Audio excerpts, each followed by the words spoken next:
नमस्कार दोस्तों। आज मैं आप सभी को अपनी ज़िंदगी की एक ऐसी कहानी सुनाने जा रही हूँ जिसे सुनकर कुछ लोग हंसेंगे, कुछ लोग सोच में पड़ेंगे और कुछ शायद आधी बात सुनकर ही कोई और ही मतलब निकाल लें। लेकिन मैं आपसे बस इतना कहूँगी कि इस कहानी को शुरू से लेकर अंत तक ज़रूर सुनना, क्योंकि सच अक्सर वहीं छुपा होता है जहाँ हम सबसे कम देखने की कोशिश करते हैं।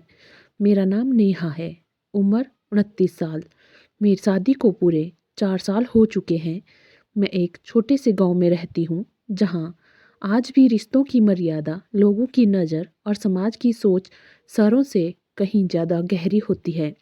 यहाँ हर घर की कहानी हर किसी की जुबान पर होती है और हर रिश्ते को एक तय दायरे में ही देखा जाता है।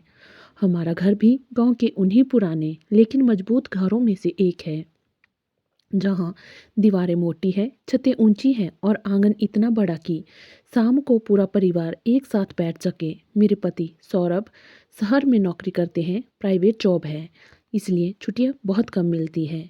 कभी हफ्ते में एक बार आ पाते हैं, कभी 2 हफ्ते बाद। घर में सास ससुर रहते हैं और मेरे देवर राहुल। राहुल मुझसे 3 साल छोटा है। उम्र 26 साल, पढ़ा लिखा, समझदार, लेकिन स्वभाव से थोड़ा ज़्यादा बोलने वाला और आंखों में हर वक्त शरारत लिए रहने वाला लड़का। जब मैं इस घर में नई नई आई थी तो राहुल मुझसे बात किए करते हुए बहुत झिझकता था, नज़रें नीचे रखता था, जैसे उसे समझ ही नहीं आता हो कि भाभी से कैसे बात करनी चाहिए। लेकिन समय के साथ वह झिझक कम होती गई और देवर भाभी की नोकझोंक शुरू हो गई, जिसे मैं और घर वाले बिल्कुल सामान्य मानते थे। मैं मानती हूँ कि मैं देखने में ठीक ठाक हूँ, न बहुत सुंदर न बिल्कुल साधारण। गांव के हिसाब से लोग कहते हैं कि मेरी चाल, मेरी बातों से एक अलग ठहराव है। साड़ी पहनूं तो लोग पलटकर देख लेते हैं, ऐसा सासू माँ मजाक में कहती थी। मैं इन बातों पर ज़्यादा ध्यान नहीं देती थी, क्योंकि मेरे लिए सबसे ज़रूरी था मेरा रिश्ता साफ और सम्मान से भरा रहे। सौरभ मुझ पर बहुत भरोसा करते हैं और मैं उस भरोसे को कभी तोड़ना भी नहीं चाहती थी। एक दोपहर की बात है। गर्मी अपने पूरे शराब शबाब पर थी। बाहर लू चल रही थी और रसोई में चूल्हे की गर्मी अलग से परेशान कर रही थी।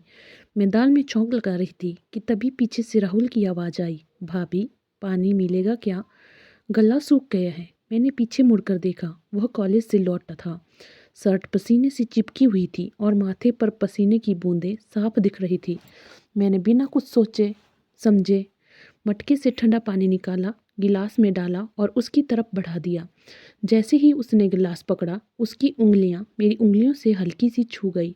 वह पल भर को रुका, जैसे कुछ सोच रहा हो, फिर हल्की मुस्कान के साथ बोला, भाभी आपके हाथ तो बहुत ठंडे हैं, लेकिन असर बड़ा गर्म है। उसकी बात सुनकर मैं एक पल के लिए चौंक गई। दिल ने कहा कि यह बात कुछ अलग सी है, लेकिन दिमाग ने तुरंत समझाया कि देवर है, मजाक कर रहा होगा। मैंने आंखें फेरते हुए कहा, ज़्यादा जुबान मत चलाओ, पानी पियो और आराम करो। वह हंसते हुए पानी पीकर बाहर चला गया, लेकिन उसके बाद कहीं ना कहीं मेरे मन में अटक गए। मैं खुद से कहती रही कि मैं बेवजह सोच रही हूँ। शाम को सासू माँ ने कहा कि छत पर कपड़े डाल लाओ। मैं कपड़ों की टोकरी लेकर ऊपर गई। छत पर हवा तेज चल रही थी और आसमान में हल्के हल्के बादल थे। राहुल पहले से वहाँ कुर्सी डालकर किताब पढ़ रहा था। मुझे देखकर उसने सिर उठाया और मुस्कुराया। मैं कपड़े फैलाने लगी। हवा भी की वजह से मेरी साड़ी का पल्लू बार बार उड़ रहा था। राहुल ने हंसते हुए कहा, भाभी लगता है आज हवा भी आपको छेड़ने के मूड में है। मैंने उससे घूरते हुए कहा, ज़्यादा बोलोगे तो नीचे भेज दूंगी। वह हंसा और बोला, भाभी भैया बहुत खुशकिस्मत हैं। मैंने बिना उसकी तरफ देखे पूछा, क्यों? उसने कहा, ऐसी भाभी हर किसी को नहीं मिलती। उसके शब्द सीधे थे, लेकिन उनके पीछे का मतलब मुझे थोड़ा चुभ गया। हमारे घर में एक छोटा सा लाइब्रेरी रूम है, जहाँ पुराने अखबार, धार्मिक किताबें और कुछ उपन्यास रखे हैं। राहुल वहीं बैठकर पढ़ाई करता था। एक दिन मैं उसके लिए चाय लेकर वहाँ गई। जैसे ही मैं झुकी और चाय की ट्रे रखी, मेरी चुन्नी थोड़ी सरक गई। राहुल ने तुरंत कहा, भाभी। मैंने जल्दी से चुन्नी संभाली।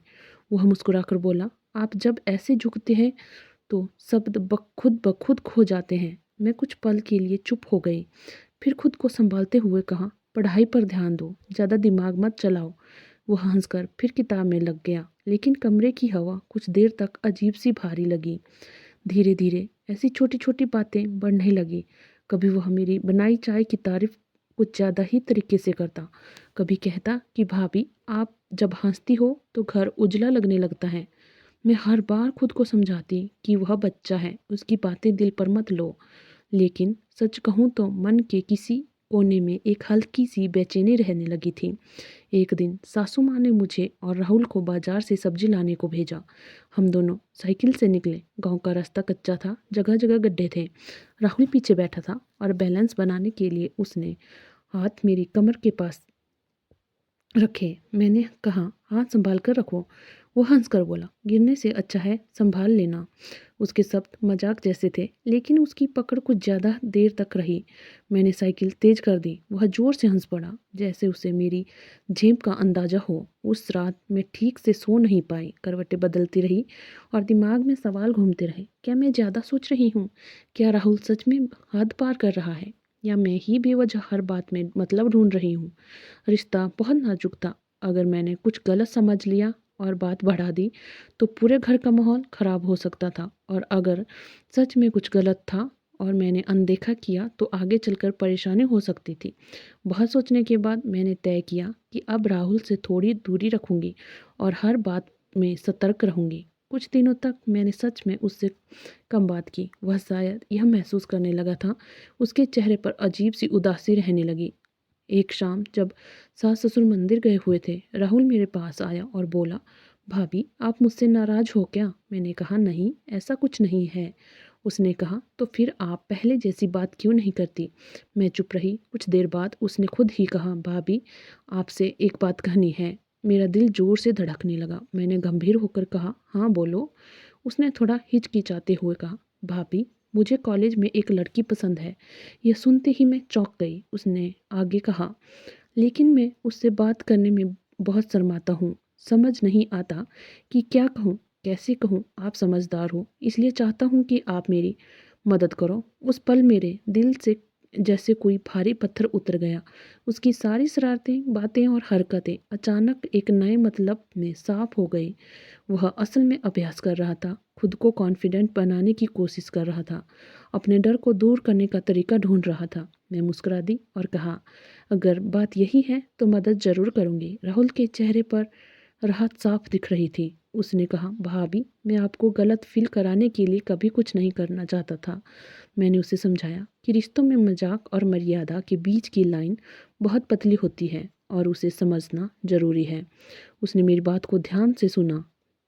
हम दोनों ने मिलकर एक सादा सा प्लान बनाया। राहुल ने उस लड़की से ईमानदारी से बात की, बिना किसी दिखावे या झूठ के। लड़की ने उसकी सच्चाई और सादगी को समझा और उसकी बात मान ली। कुछ महीनों बाद दोनों की सगाई तय हो गई। घर में खुशियों का माहौल था। मैं दिल में से बहुत खुश थी कि एक गलतफहमी समय रहते सही हो गई और एक रिश्ता गलत दिशा में जाने से बच गया। आज जब मैं पीछे मुड़कर देखती हूँ तो समझ में आता है कि हर मुस्कान के पीछे गलत इरादा नहीं होता और हर शरारत बदनीयत नहीं होती। लेकिन साथ ही यह भी सच है कि रिश्तों की मर्यादा को समझना और सही समय पर सही बात कहना बहुत ज़रूरी होता है। दोस्तों, हर कहानी वैसी नहीं होती जैसी बाहर से दिखती है। कुछ कहानियाँ समझने के लिए धैर्य चाहिए और कुछ रिश्ते बचाने के लिए सही नज़र। मेरी कहानी का यही सच है और यही सबक भी। धन्यवाद।